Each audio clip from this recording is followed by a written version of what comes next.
নতুন যুদ্ধজাহাজ উদ্বোধনে ব্যর্থ হয়েছে উত্তর কোরিয়া। ৫,০০০ টন ওজনের সেই শক্তিশালী ডেস্ট্রয়ারটি পানিতে নামানোর আগেই দুর্ঘটনার কবলে পড়ে যুদ্ধযানটি।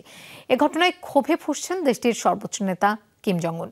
দেশ ভাবমূর্তি ক্ষুণ্ণ হয়েছে দাবি করে সংশ্লিষ্ট কর্তৃপক্ষকে সর্বোচ্চ শাস্তি দেওয়ার হুঁশিয়ারি দিয়েছেন তিনি। যমুনা স্মার্ট রেফ্রিজারেটর, স্মার্ট লাইফে স্মার্ট রেফ্রিজারেটর। উত্তর কোরিয়ার নৌবহরে যুক্ত হওয়ার কথা ছিল ৫,০০০ টন ওজনের শক্তিশালী যুদ্ধজাহাজের। জাঁকজমক উদ্বোধনী অনুষ্ঠানে উপস্থিত হয়েছিলেন দেশটির সর্বোচ্চ নেতা কিম জং উন। কিন্তু শেষ পর্যন্ত উদ্বোধন না করেই চলে যেতে বাধ্য হন কিম। দেশটির পূর্বাঞ্চলীয় চংজিন বন্দরে পানিতে নামানোর আগেই দুর্ঘটনার কবলে পড়ে নতুন এই ডেস্ট্রয়ারটি। কাত করে পানিতে নামানোর সময় জাহাজটি ভারসাম্য হারায়। দুর্ঘটনার ফলে মারাত্মক ক্ষতিগ্রস্ত হয়েছে যুদ্ধজাহাজটির নিচের অংশ।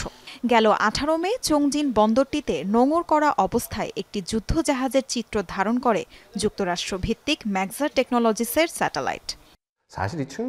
সাইড লঞ্চিং পদ্ধতি ব্যবহারের সুবিধা হলো খুব সীমিত জায়গাতেও জাহাজ পানিতে নামানো যায়, কিন্তু সেটা শুধুমাত্র ছোট কিংবা মাঝারি আকৃতির জাহাজের ক্ষেত্রে প্রযোজ্য।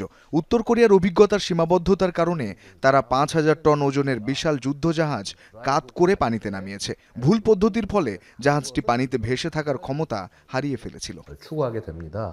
উত্তর কোরিয়ার সামরিক বাহিনীর গুরুত্বপূর্ণ মিশন ব্যর্থ হওয়ায় দেশের ভাবমূর্তি নষ্ট হয়েছে বলে ক্ষোভ ঝেড়েছেন কিম জং উন। সন্ত্রাসী কর্মকাণ্ডের সাথে তুলনা দিয়ে কিম দায়িত্বরতদের চড়া মাশুল দিতে হবে বলেও হুঁশিয়ারি দেন। সেই সাথে আগামী জুন মাসের মধ্যে যুদ্ধজাহাজটি পুনরায় মেরামতের আলটিমেটামও বেঁধে দেন তিনি। উত্তর কোরিয়ার শক্তিশালী ডেস্ট্রয়ার উদ্বোধনে পুরো বিষয়টি গোয়েন্দা তথ্য ব্যবহার করে পর্যবেক্ষণ করা হচ্ছে বলে জানিয়েছে প্রতিবেশী দেশ দক্ষিণ কোরিয়া।